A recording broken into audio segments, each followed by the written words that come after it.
Bonjour. Merci de nous accorder cet entretien au WordCamp Bordeaux aujourd'hui.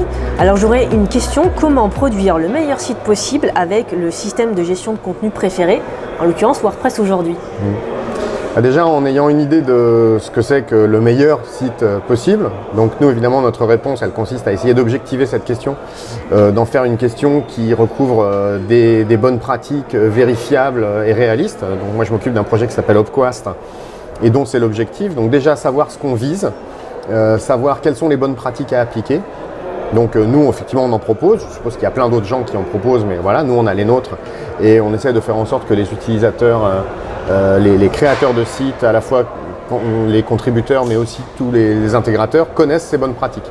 Et à partir de là, ils vont se servir d'un outil et essayer de configurer cet outil pour que l'outil permette de produire des sites de bonne qualité. C'était là-dessus que j'ai parlé, c'est de ça que j'ai parlé dans ma conférence. Alors c'est quoi les bonnes pratiques, si on devait les résumer?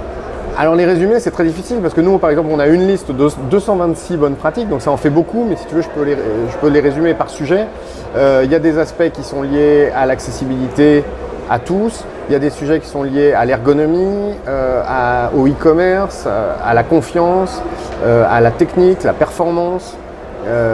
En fait on utilise un modèle aussi que j'ai présenté là, qui recouvre tout ce qui va faire en sorte que l'utilisateur trouve facilement le site. C'est un modèle qui s'appelle VPTCS, donc on trouve facilement le site, qu'on l'utilise facilement, que le site marche, que les contenus soient de bonne qualité et que les services soient de bonne qualité. J'aurais dû y penser tout de suite parce qu'en fait le résumé est là. Si tu avais quelques bons conseils à donner à nos internautes qui nous regardent et qui utilisent WordPress justement, par rapport à ta thématique d'aujourd'hui?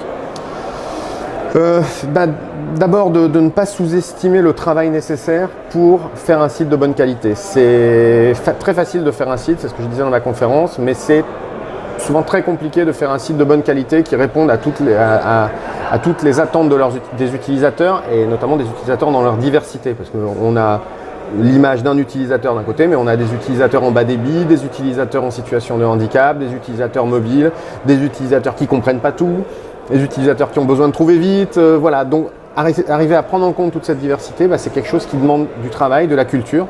Nous, on propose un outil de certification là-dessus, d'ailleurs, qui est centré sur la culture web et les compétences web. Ça s'appelle Opquast Certified. On a beaucoup de certifiés et en fait, c'est un outil qui sert à ça, notamment à faire en sorte que les professionnels du web aient cette culture de base liée à ce qui se passe de l'autre côté de l'écran. Avant de nous quitter, si tu avais un dernier mot face caméra à communiquer à nos internautes, ça serait quoi? Difficile.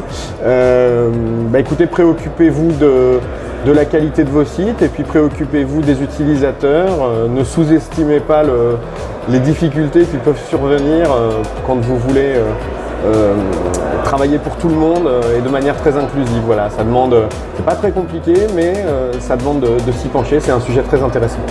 Elie, merci. Merci. Pour cet échange. Au revoir.